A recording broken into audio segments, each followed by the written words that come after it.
Em nome do Senhor Jesus, amém, meu Pai. Glórias a Deus.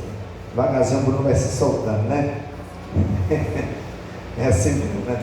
Com um pouco menos nervoso, mas vai desenvolver. Meus irmãos, convido a cada um a abrir a sua Bíblia comigo, no capítulo 6 do livro de Juízes. Capítulo 6 do livro de Juízes.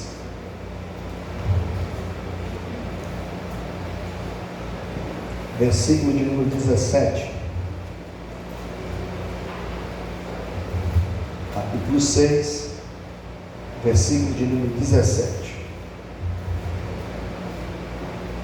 Juízes, capítulo 6, versículo de número 17.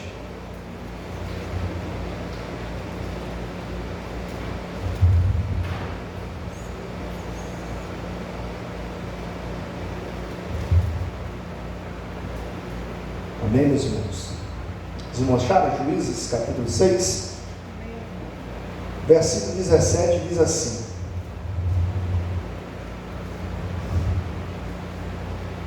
E ele me disse: se tenho achado graça aos teus olhos, dai-me um sinal de que és que comigo falas. Pode tomar assento em nome de Jesus, amém, irmãos? Em nome de Jesus.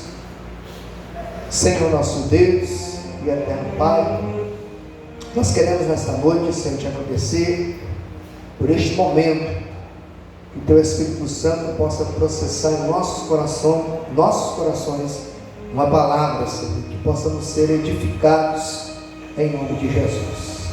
Meus irmãos, o capítulo de número 6 nos narra acerca do chamado de Gideão. Gideão, ele vai ser chamado por Deus no capítulo de número 6. No capítulo de número 6, nós vamos observar que Israel, eles estavam se distanciando da vontade de Deus, e isso foi mal aos olhos do Senhor, e Deus entrega Israel na mão dos midianitas durante 7 anos. Quantos anos, irmãos? 7 anos. E Deus permite eles passarem por essa opressão.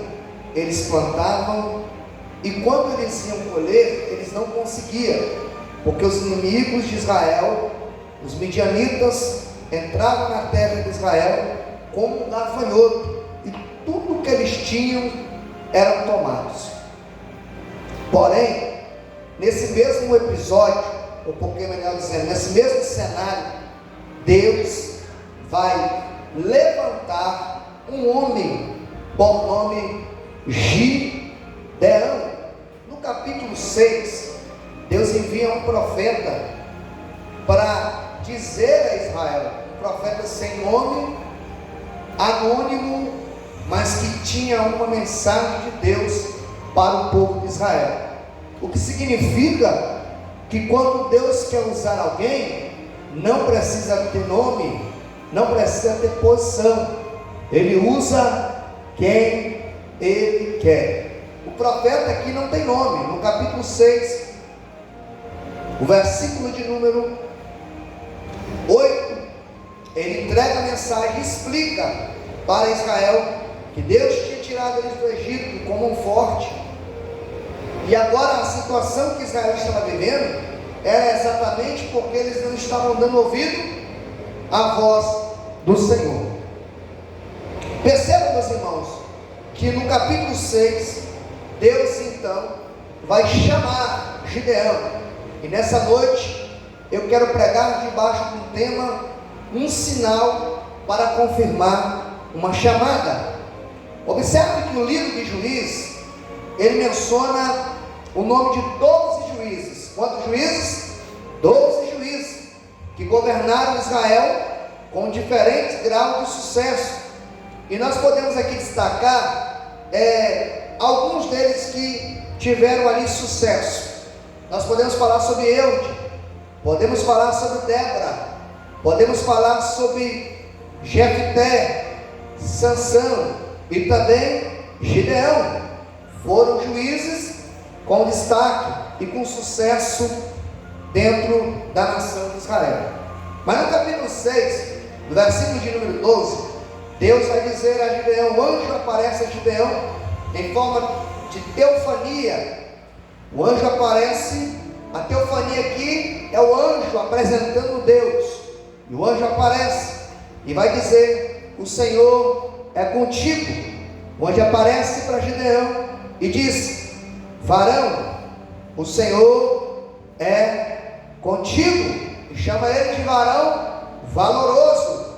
E perceba que o termo que ele usa aqui, valoroso ou valente, aqui tem um significado de homem forte, ou homem corajoso no hebraico. Atos poderosos de Deus. Deus olha para Gideão e vê uma qualidade em Gideão. Deus olha para Gideão e vê algo diferente em Gideão. A gente, irmão, não consegue ver o que a gente às vezes possui, mas Deus sabe da qualidade de cada um de nós. Porque quando Deus olha para você, Ele não olha com um olhar humano, Ele olha com um olhar divino. Oh glória! E Deus olhou, e quando Deus olhou, Ele viu que tinha algo diferente. Aleluia! Deus viu que tinha algo de especial em Gideão. Nessa noite, de repente tem alguém aqui nesse culto que não conseguiu ainda identificar que na sua pessoa, na sua vida, tem alguma coisa especial que Deus está querendo extrair de você. E Deus olha para Gideão e vai dizer: tu és um varão valoroso. Isso é gostoso, irmão, não é? Porque você ouvir isso da parte de Deus, não é aquele elogio, né, que vem do homem, mas um elogio que vem da parte de Deus. Então vamos lá, versículo 12. Deus diz que Gideão é um varão valoroso.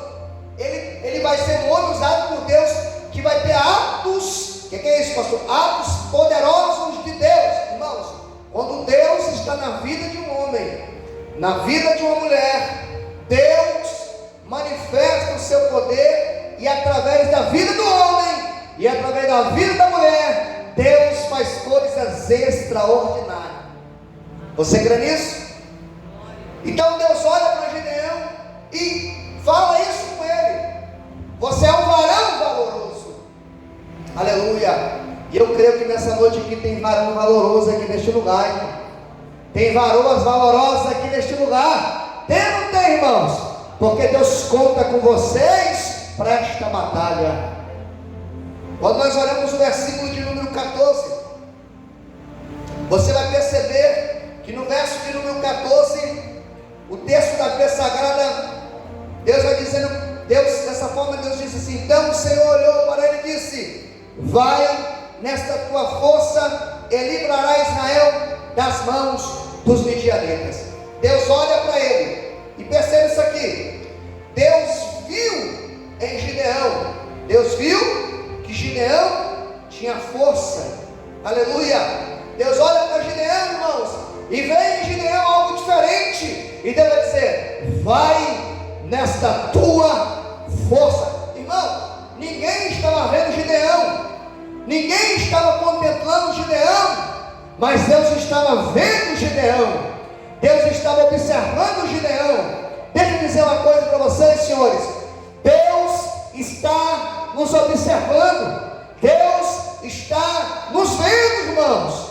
Mas Deus não olha como o homem vê. Quando Jessé, aleluia, quando Samuel é enviado da casa de Jessé, presbítero Isaías, ele vê os moços, os mancebos, Eliabe, um homem formoso, e todos os filhos de Jessé passaram, mas quando ele viu Eliabe, ele disse: certamente está diante do Senhor o seu ungido. E Deus vai dizer assim: Eliabe, o homem, Deus não vê como o homem vê. Deus disse para Samuel: eu não vejo como o homem vê. Aleluia. O homem vê a aparência, porém eu vejo o coração. Deus nessa noite está contemplando o seu coração, irmão. Nessa noite Deus está olhando para dentro de você e Ele sabe qual é a sua necessidade aqui nessa noite. Ele te conhece de uma forma que o pastor não conhece, Ele te conhece de uma forma que o presbítero Isaías não te conhece, Ele te conhece de uma forma que nenhum dos irmãos aqui te conhece.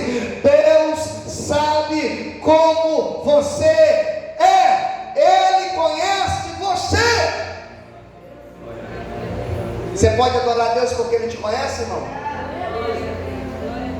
E a Bíblia é tão enfática isso, irmão, porque o Salmo 139 revela a onisciência, a onipresença, a onipotência de Deus. A onisciência, vamos botar aqui. Quando Ele diz: quando tu estava informe dentro do ventre, o Senhor já tinha escrevido, aleluia, uma história. Deus escreveu uma história para cada um de nós, irmãos. E ainda, Adeildo, que alguém coloque um ponto final na nossa história. Deus está dizendo assim: ó, apaga o ponto final, coloca uma vírgula e continue escrevendo a sua história, porque a sua história não foi escrita por homens, mas foi escrita pelo dedo de Deus. Aleluia. A situação é uma situação caótica, é uma situação que ninguém quer viver. Plantar e não conseguir comer. Havia uma fome dentro de Israel, 7 anos de decadência, e Deus permitiu. Mas Deus olha o cenário e vai dizer: eu preciso levantar alguém que seja corajoso. E Deus está olhando para essa igreja também, e está vendo um cenário que talvez alguém dizendo: acabou, já era. Mas Deus está dizendo: eu preciso levantar alguém para que possa, aleluia, fazer a minha obra. Deus precisa levantar alguém, irmão.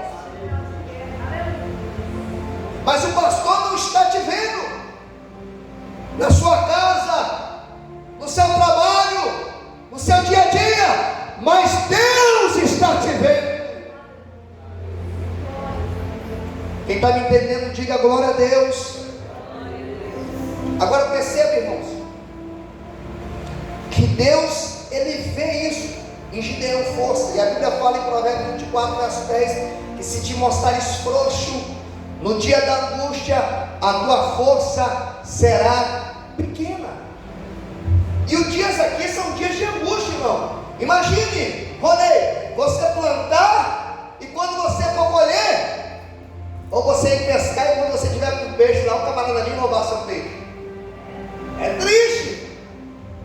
O camarada jogou a rede a noite toda, cansou de jogar a rede, pescou a noite toda, e quando ele foi pegar, aleluia, os seus peixes, alguém veio e roubou, irmão. É triste, não é? Homem gosta de pescar, né? É triste, irmão. É ou não é? Agora imagine, o cenário é esse. Cadê? Marquinhos daqui, mexe com plantação. Marquinhos, imagina você plantar um café bonito lá, chegar lá alguém no dia de colher, roubar tudo. É, não é triste? É legal? Não. Deus está falando assim: eu vou tocar para eles saberem o que eles estão fazendo, eles não estão me agradando. Você sabia, irmãos, que tem coisa que desagrada a Deus? Deus começa a fechar as portas, Deus começa a fazer coisas para que você entenda que você precisa se posicionar diante dele. Agora Deus quer olhar aqui nessa noite e encontrar um Gideão. Cadê? Tem aqui Gideão? Deixa eu ver. Deixa eu ver se tem. Aleluia. Alguém que se coloca na posição, irmãos. Alguém que diz assim: eu estou aqui. Mas aí, se você se mostrar frouxo, o cenário é um cenário caótico. Mas Gideão está vendo tudo aquilo ali, mas ele não está se afrouxando, porque Deus não quer ninguém frouxo na sua obra. Deus não quer ninguém, nenhum calça frouxa. Me perdoa a expressão, tá, irmãos? Ninguém quer, Deus não quer ninguém, irmãos, que seja mole na obra dele. Deus quer pessoas que sejam firmes, que sejam constantes, que sejam corajosas, que sejam desbravadoras. Mas esse negócio de crente, mano, não sei o que, tem uma dor de cabecinha, não quer ir para a igreja, uma gripezinha, não quer ir para a igreja, uma chuvazinha. Deus não conta com esse tipo de crente, irmão. Deus quer crentes corajosos, que estão dispostos a sofrer pela obra de Deus. O cenário é esse. Um cenário que o ladrão entra, rouba tudo, mas Gideão está ali. Aleluia. E Deus olha falou assim: nossa, eu gostei desse camarada aí, rapaz. Esse camarada aí, eu gostei dele. E Deus está contando com ele. É desse jeito, irmãos. Então, se eu se mostro frouxo no dia da angústia, a minha força vai ser pequena. Então, irmãos, a gente precisa fazer o que? Buscar força em Deus. Paulo diz: no demais, irmãos, fortalecei-vos na força do Senhor e na força do seu poder. Paulo disse: quando eu estou fraco, então eu estou forte. É a força de Deus que nos levanta e nos coloca de pé para avançarmos, para triunfarmos, para sermos vitoriosos na pessoa de Jesus Cristo. Mas se nós abaixarmos as guardas, se nós recuarmos, se nós retrocedermos, se nós pararmos, nós vamos perder a batalha, irmãos. Nós vamos perder a guerra, irmãos. Aleluia. Então perceba, meus amados irmãos. Então Deus vai fazer o que com Gideão? Deus vê nele força. E no versículo 14 ainda, Deus vai dizer assim: vai nessa tua força para livrar Israel das mãos dos midianitas. Olha o que o Senhor diz no versículo 14 aí. Isso aí, tem que estar com a Bíblia aberta, olha aí. Isso aí, crente tem que estar com a Bíblia aberta. Não te enviei eu. Olha o que Deus, eu te enviei. Deixa eu dizer uma coisa aqui, irmão. Quando Deus envia, Ele garante? Garante ou não garante, irmão? Então olha para esse irmão bem bonito do seu lado e fala para ele assim: quando Deus envia, Ele também garante. Aleluia.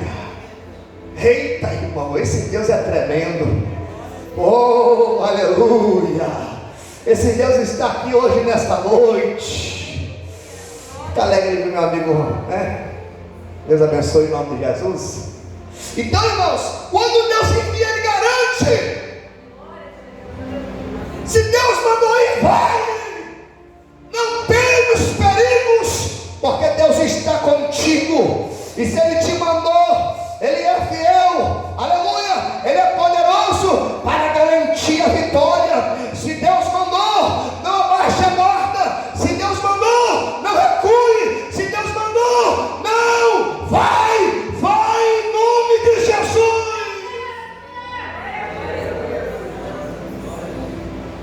Pastor, mas se eu for, vai ter um vale na sombra da morte.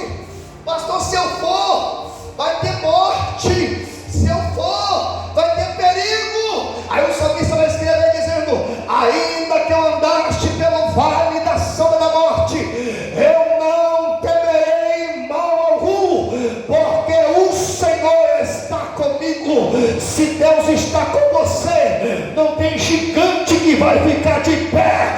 Se Deus está com você, não tem demônios que vão permanecer na sua frente, porque o Senhor é varão de guerra.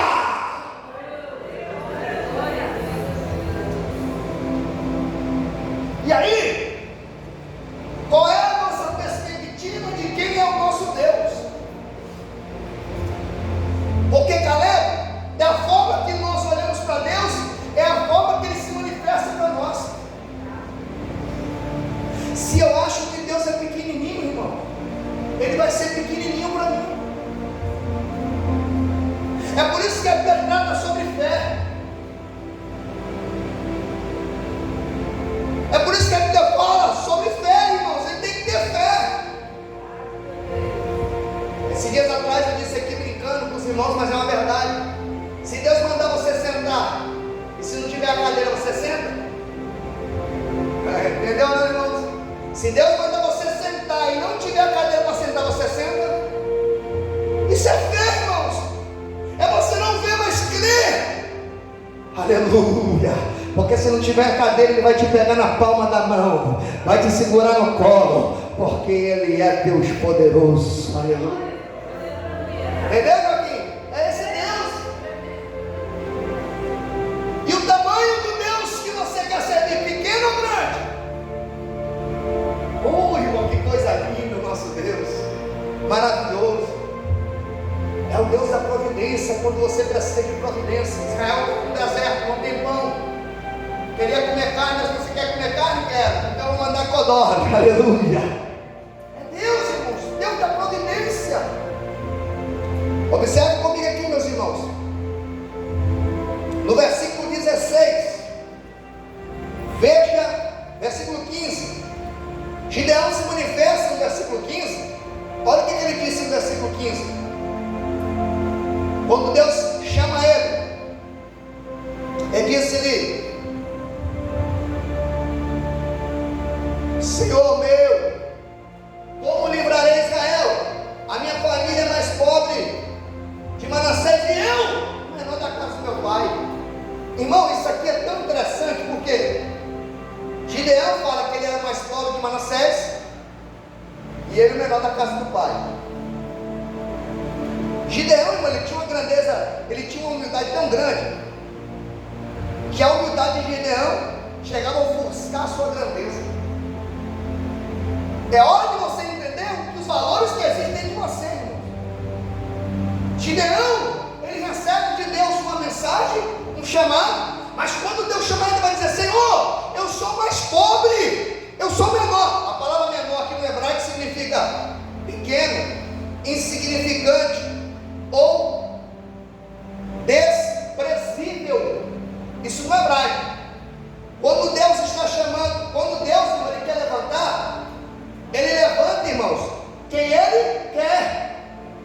Deus, irmãos, não olha para status, Deus não olha para posição social. Quando Deus quer levantar, ele pega o menino que estava no pasto, apacentando ovelha, aleluia, que ninguém viu matar o leão, que ninguém viu matar o urso, e coloca diante do gigante Golias, e derruba Golias, e coloca ele no trono de Israel, aleluia.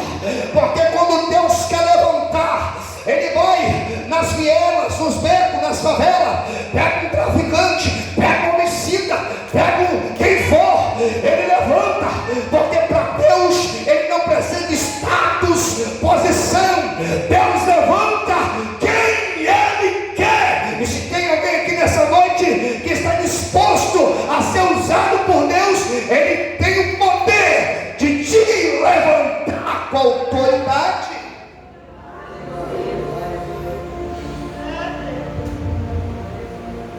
Então Deus levanta quem ele quer. Quem Deus quiser, ele levanta. Amém, igreja? Ah, mas é pobrinho. Não, não tem essa. Deus faz isso. Deus confunde. Aí você vai para a Bíblia, você vai entender que Deus não trabalha com perspectiva humana. 1 Coríntios 1:27. Deus escolheu as coisas loucas deste mundo para confundir a sábia. Aleluia. Deus pega quem não é e faz ser. Quando Davi, irmãos, comete o pecado de Betseba, Deus vai dizer assim: olha, Davi, através do ministério de Deus vai falar com ele: quem era você? Quando eu te tirei das ovelhas baladas do seu pai, te dei um nome. Aleluia. Quem dá nome para o homem é Deus, irmãos. Quem levanta é Deus. Ninguém precisa correr atrás da fama, do sucesso, de ser exaltado, de ser honrado. Quando Deus quer honrar, Ele te honra. Ele tira você da pior comunidade, Ele tira você do pior lugar e te coloca para sentar entre os príncipes e entre os reis da terra. É Deus que faz. Podem fazer decreto, podem tentar revogar, podem tentar mudar, podem tentar mexer pauzinhos, podem tentar fazer o que quiser. Quando Deus quer fazer, ninguém pode impedir. Quem está entendendo, irmão, esse negócio aí? Aleluia. Veja comigo, irmãos, que no verso 16 Deus faz uma promessa. Deus vai dizer: eu serei contigo. Aleluia. Deus seria com ele.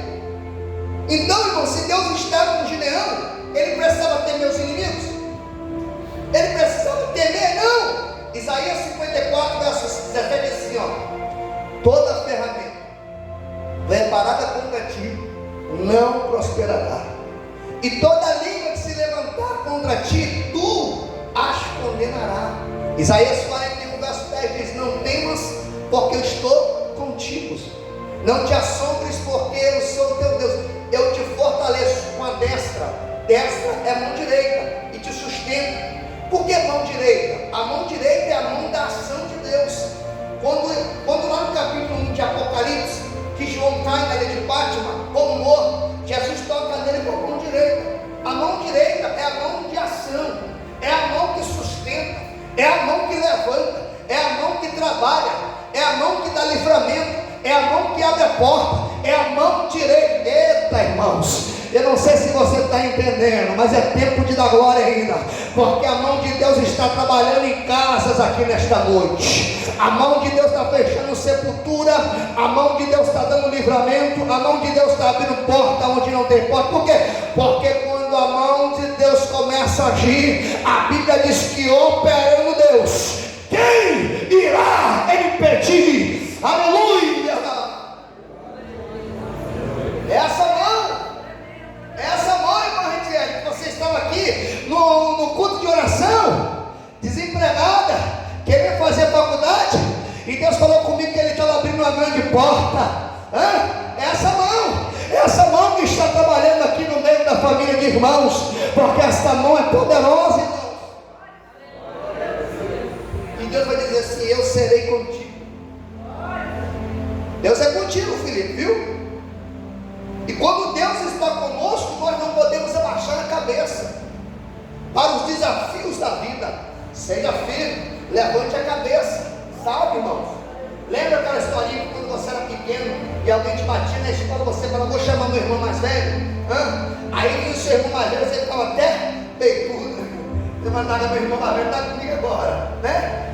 Jesus está contigo, irmão. Levanta a cabeça, não temos inimigos, aleluia. Se Jesus está contigo, Alan, pode jogar você na cova do leão, porque Ele envia lá o anjo para fechar a boca do leão. Se Ele está contigo, pode lançar você na fornalha, que Ele vai passear no meio do fogo. Meu irmão, Ele está contigo e não temas. Gideão recebeu essa palavra: eu serei contigo. Aí, só que Gideão é um tipo de crente assim, irmão. Você sabe aquele crente que Deus está falando com ele, mas ainda ele quer um sinal? Aí no verso 17 ele vai dizer assim: se o Senhor comigo, não dá um sinal. Tem crente que é assim, irmão. Tem crente que sobe até um monte, sobe um monte. Eu já vi crente, irmão, já vi crente doido, já. Jesus, se o Senhor comigo, me ajuda nessa estrela aí. Tem crente doido. Fé, irmão, é uma coisa que você não pode se prometer. Você tem a sua, tem a minha. Você não se promete na fé dos outros, não, irmão. Gideão falou: eu quero um sinal. Aí quando você pega a palavra sinal aqui, que é uma marca distintiva, ele está querendo algo que se manifestava. Ele pede um sinal a Deus, e Deus vai dar um sinal para Gideão, para confirmar a chamada. Irmão, deixa eu te dizer uma coisa: se Deus te prometeu alguma coisa, Ele vai começar a dar sinais. Oh, aleluia. Coisas no mundo espiritual serão movimentadas ao seu favor. Então entenda isso. Gideão pede a Deus, Deus dá ele um sinal. Lá no Salmo 86, verso 17, diz: mostra-me um sinal para o bem, para que vejam aqueles que me aborrecem, e estes sejam confundidos. Aleluia. Tem alguém aqui pedindo um sinal de Deus, irmãos? Tem alguém pedindo uma confirmação de Deus? Porque Deus, Ele é tremendo para dar sinais. Aleluia. Aleluia. Adore a Ele, aleluia. Porque esse ano pode ser um ano que Deus vai dar sinais na sua vida. Irmãos, o que é isso? É você estar ali orando a Deus por Deus abrir uma porta. E Deus abriu uma porta. É você estar pedindo a Deus um milagre. Marquinhos passou pelo vale da sombra da morte. A família orou. A irmã Kelly chegou para o pastor, pelo amor de Deus, para o meu pai. Foi, irmã Kelly. Ele sofreu, a irmã Nitiele. O que é isso? Isso é um sinal de que Deus faz, irmão. Teve que ter um sinal para a igreja, para a família toda se voltar para Jesus, para se render às coisas. Deus estava dando sinais esse ano para muitos crentes aqui neste lugar, para manifestar o seu poder e a sua glória através da sua vida. Não se preocupe, aleluia. Não se preocupe. Olha a Deus, peça um sinal que Ele vai fazer. Então perceba, irmãos, que o cenário é esse. Havia fome em toda a terra. Só que a Bíblia fala que Gideão, no versículo 19, ele está malhando trigo. Aonde? No lagar. Agora, o anjo vai até Gideão e ele está malhando trigo. O trigo aqui, irmão, simboliza o quê? A palavra de Deus. Agora o cenário é esse. Não tinha nada, porque os inimigos entravam, invadiam, tomavam tudo. Só que Gideão, ele tinha trigo, porque ele malhava o trigo no lagar, num lugar escondido. Ele colhia o seu trigo, escondia o seu trigo e malhava o trigo no lagar. O Gideão está escondido, mas Deus está vendo o Gideão. Aleluia, aleluia. Deus, para te chamar, Ele pode ir lá na sua cozinha quando você estiver fazendo o almoço e vai falar com você: minha serva, aleluia, tenho eu uma grande obra na tua vida. Não te preocupes, porque eu vou fazer grandes coisas. Para um chamado, Deus pode ir lá no seu serviço quando você estiver trabalhando lá. E Deus pode te chamar lá e dizer: meu servo, tenho eu uma grande obra na sua vida. Ele está aqui malhando trigo. Então a pergunta é: havia fome, certo? E como que Gideão tinha trigo no período de fome? Trigo simboliza a palavra. O que significa que no tempo de crise espiritual, quem tem trigo vai permanecer vivo, e quem não tem vai morrer espiritualmente. Crente que vem para a escola bíblica dominical é crente que quer ter trigo. Crente que vem para o culto de doutrina é crente que quer ter trigo. Crente que fica com uma hora dessa aqui num culto desse ouvindo a palavra de Deus é porque quer ter trigo. Aleluia. Trigo é que sustenta. Oh glória, é a palavra de Deus. Satanás aparece para Jesus no deserto e vai dizer: transforma a pedra em pão, pão que sustenta a barriga. Jesus vai dizer: nem só de pão viverá o homem, mas de toda a palavra que provém da boca de Deus. É por isso que você vê muito crente, irmãos, que na hora da crise, que o vento sopra, acontece alguma coisa no mundo espiritual, dá uma confusão no meio do lar, uma confusão, uma crise, aleluia, no meio do casamento. O filho está desobediente, as coisas perderam o caminho, o filho está no tráfico, ou não quer obedecer, né? Essa semana tivemos uma notícia aí, né? Triste, né? O Lucas me mandou uma mensagem, falou que o cunhado dele foi assassinado, irmão. Tem aqueles dois rapazes que morreu aqui? Um era o cunhado do Lucas. Lucas mandou mensagem para mim, pedindo para orar. Que triste. E aí, irmãos, quando a crise vem, e aí? Você não tem sustentabilidade, você não tem estrutura. Vem uma luta, você não consegue suportar. Por quê? Porque falta trigo, irmãos. E aí, o que vai acontecer? Você vai ser também do Senhor. Se Deus não quer dizer que o seu casamento vai acabar precisando de estrutura, seu lar vai virar uma bagunça, sua casa vai estruturar, porque a Bíblia fala que aquele que ouve a palavra e a não a pratica será semelhante ao homem que firmou a sua casa sobre a areia. Sopra os rios, transborda contra essa casa cai. Mas aquele que ouve a palavra e a pratica, será semelhante ao homem que firmou a sua casa sobre a rocha. Cai a chuva, transborda o rio, sopra contra essa casa, mas essa casa não cai.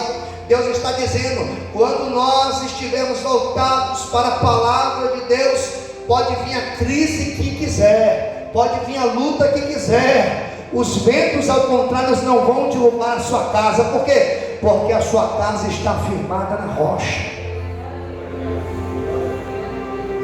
É tempo de crise, mas Gideão tem trigo.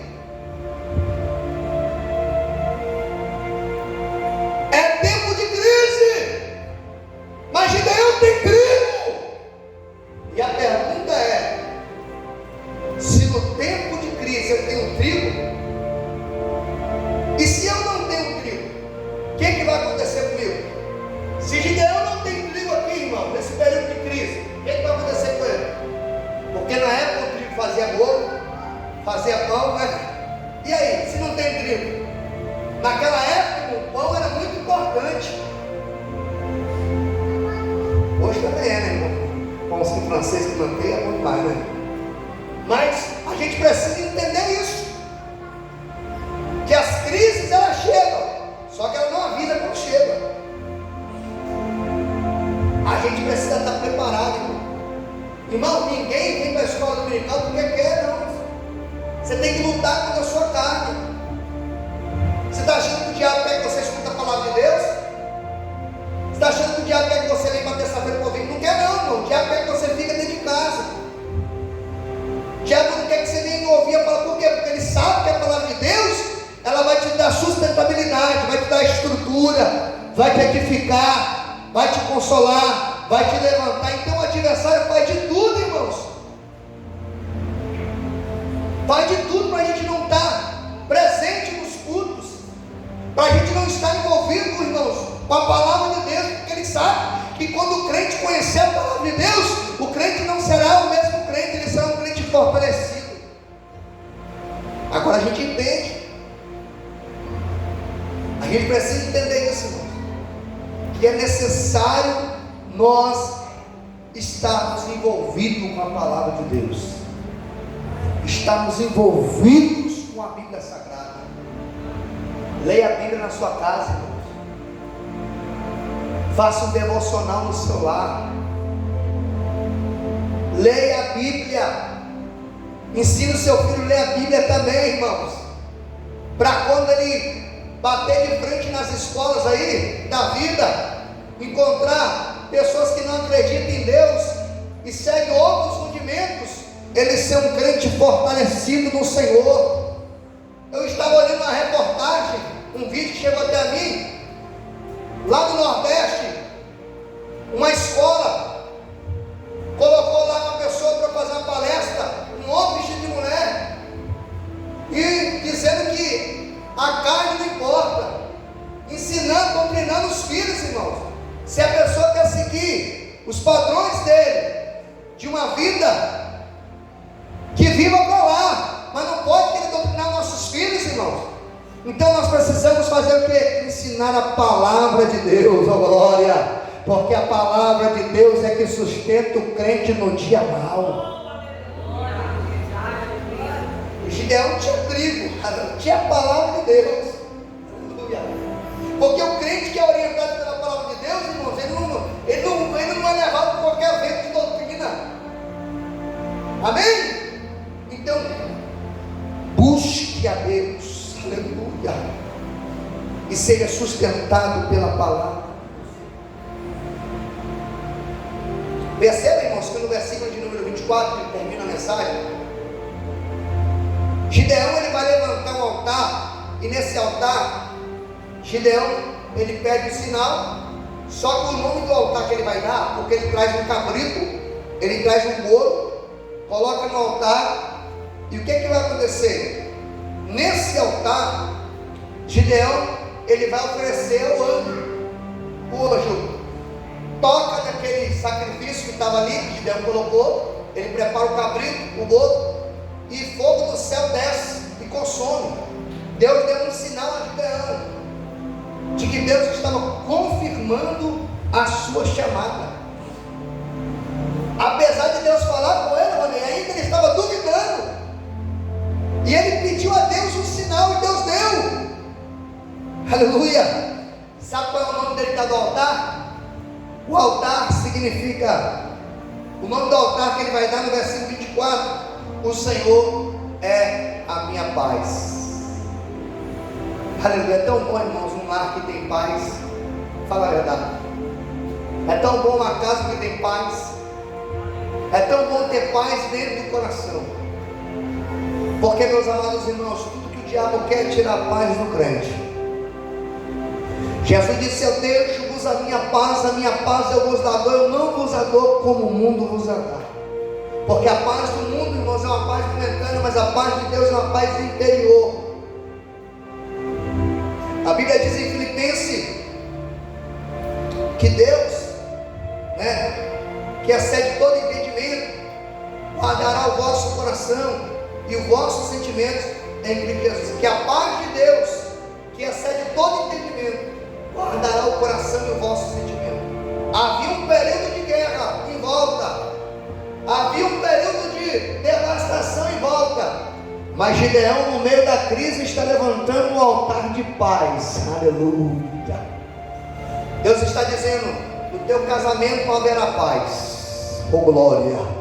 Na sua casa haverá paz. Entre os irmãos não vai haver contenda, vai haver paz. Deus está dizendo para crentes aqui nessa noite: levante um altar de paz na sua casa. Aleluia. Oh, porque o diabo quer ver contenda no seu lar, quer ver discussão, quer ver, aleluia, o esposo agredindo a esposa com palavra, aleluia, o esposo agredindo a esposa agredindo o esposo. E Deus está dizendo nessa noite: levante altar de paz dentro da sua casa e diga bem forte, suspirando, dizendo: o Senhor é a minha paz. Ele é a nossa paz, Ele é a nossa alegria. Porque tudo que o diabo quer, irmãos, é tirar a paz de dentro do nosso lar, de dentro da nossa casa, do meio da nossa família. Mas o que vocês precisam entender é que Deus nos dará estratégia para vencer todas as artimanhas do adversário. Percebam, meus irmãos, que do capítulo 25 até o versículo 28, Deus, Ele dá a Gideão uma estratégia. Porque Deus vai mostrar a Gideão qual é o problema dentro de Israel. Qual era o problema? Havia um altar ali, e o altar que existia não era um altar de Deus, era um altar de Baal. Então o que está acontecendo aqui? Esse altar, que não era um altar de Deus, porque Israel estava virando as costas para Deus e se entregando à idolatria, havia um altar, e o altar era o altar de Baal. O altar não era o altar de Deus. E o que vai acontecer? Deus vai dizer para Gideão: Gideão, vai até a casa do seu pai, derruba o altar que é do teu pai, e edifica para mim um altar. E você vai pegar 2 bois, um de 7 anos, e você vai oferecer para mim no altar. Primeiro, o que está acontecendo? Qual é o problema de Israel? Porque os inimigos estão invadindo o território de Israel. Sabe o que está acontecendo? Quando o altar de Baal está estendido ali, qual era a ordem de Deus para Israel? Não adorar outros deuses. Quando eles adoravam outros deuses, Deus virava as costas para eles, irmãos. Então, eles levantaram o altar de Baal. Isso afetou o mundo espiritual. Afetando o mundo espiritual, também afetou o mundo físico. Deus permitiu os inimigos entrar no território, roubar o que eles tinham. Por quê? Porque a adoração não estava sendo para Deus, mas para Baal. O que significa, o que afeta o mundo espiritual, afeta o mundo físico. É por isso que você vê pessoas às vezes não conseguindo progredir, não conseguindo avançar. Por quê? Porque o altar que deveria ser para Deus está sendo o altar para Baal. E aonde você está levando a sua adoração? Para Deus ou para Baal? E o que acontece? Quando isso acontece no mundo espiritual, a gente perde a batalha. Porque Israel está olhando para os midianitas, Ronei, e está dizendo assim: eles são os nossos inimigos. Mas o problema não era os midianitas, o problema era o próprio Israel. Sabe o que Deus está falando conosco aqui nessa noite? Nós queremos vencer as batalhas, mas nós não queremos derrubar os altares que estão edificados na nossa vida. Existem altares que precisam ser derrubados na nossa vida. E Deus está dizendo: levante um altar para mim nessa noite. Agora escute isso aqui, irmãos. Deus vai dar uma instrução a Gideão. Qual é a instrução? Edifique para mim o altar. Edifique para mim, porque a palavra edificar, ela tem algum significado, algumas etimologias. No hebraico significa construir, reconstruir, estabelecer, fazer, continuar. Agora a pergunta é: construir é mais fácil do que reconstruir, sim ou não? Porque se você pega um serviço mal feito para você refazer, Mané, é fácil? É complicadíssimo. Tem pedreiro que nem gosta de pegá-la, porque é mais complicado, né? A lâmina de costura, você gosta de refazer roupa? Não gosta. Então, construir é mais difícil do que...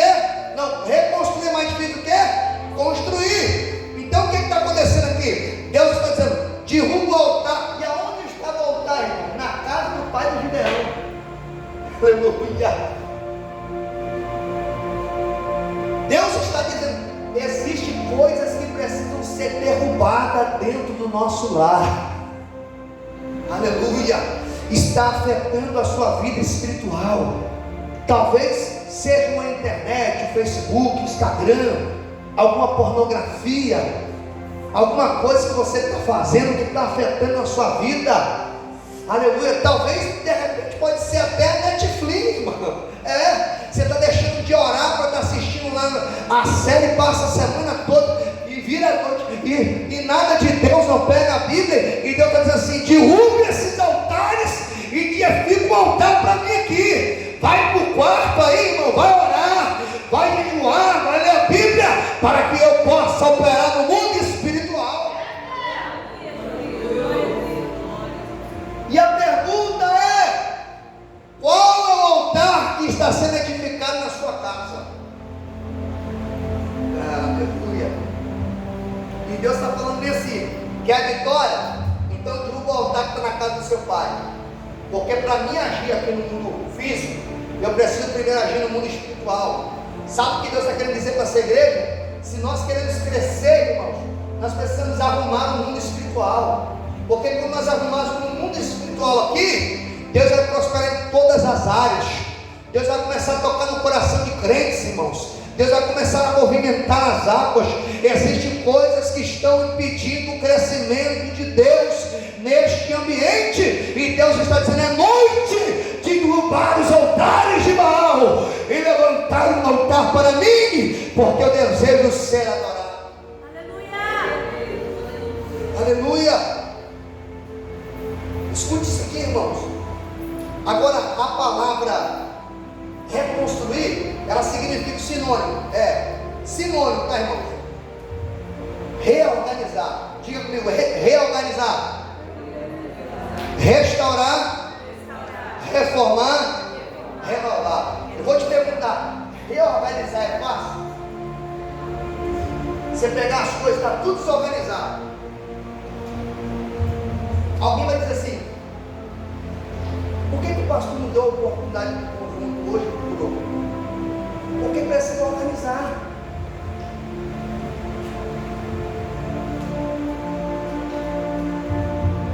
Precisa organizar, irmãos. Eu não venho para a escola bíblica do Santo, está certo, não está, irmão. Eu não venho para o culto de doutrina, está certo, não está. Tem que organizar.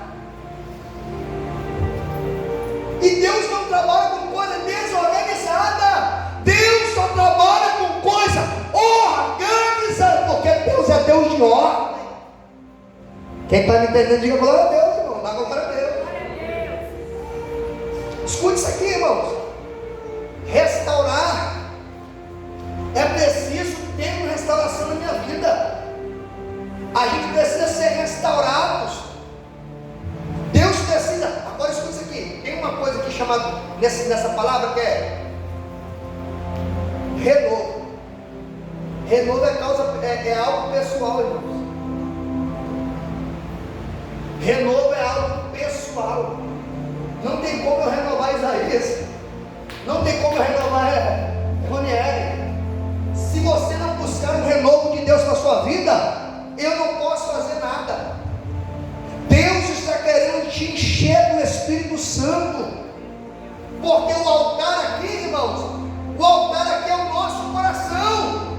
O que é o altar, pastor Fernando? O altar aqui no hebraico significa um lugar de sacrifício e adoração ao Senhor, a fim de estabelecer um relacionamento positivo entre duas partes, Deus e o homem. Deus está dizendo assim: eu quero ter um relacionamento positivo com você. Eu quero ser o seu Deus na segunda, na terça, na quarta, na quinta, na sexta, no sábado, no domingo. Eu quero você a todo tempo. Eu quero ter um relacionamento íntimo com você.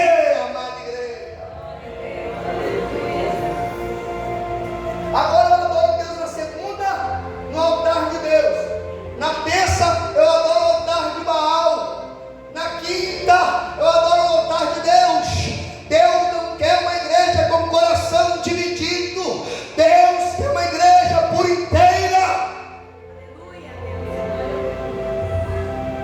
Escute isso aqui, meus amados.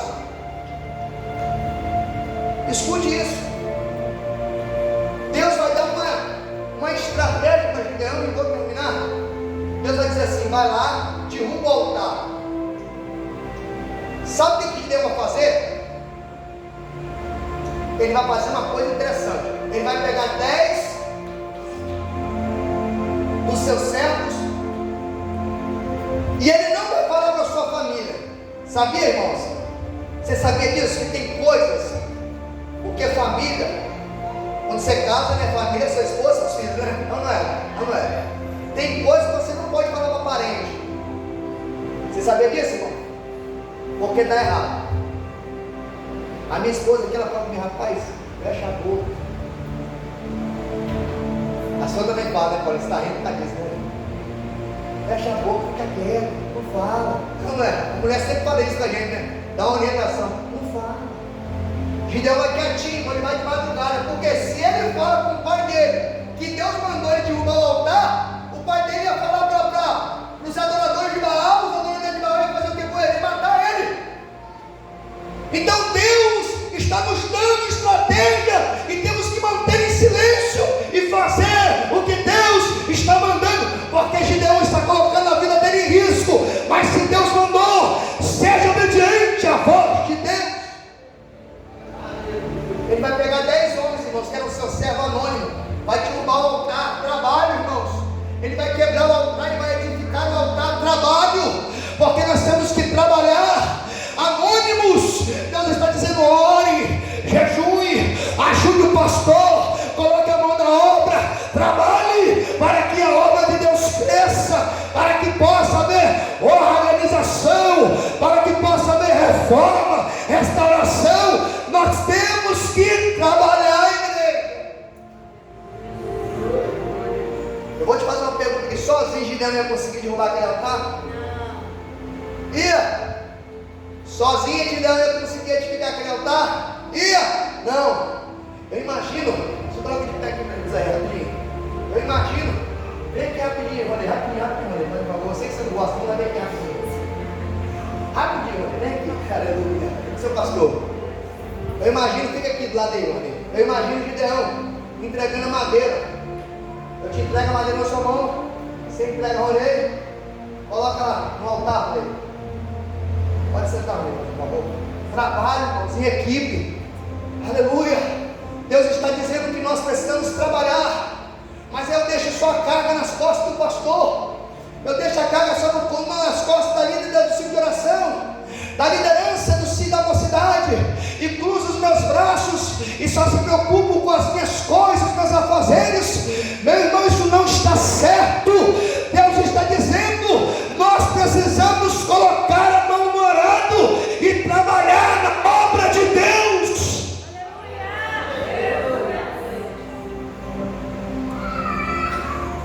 Nós precisamos disso, para que Deus possa fazer um grande mover em nossas vidas. Aleluia. Não terminei a mensagem, mas aqui no céu. Que cada um de nós, irmãos, venhamos ser despertados pelo Senhor.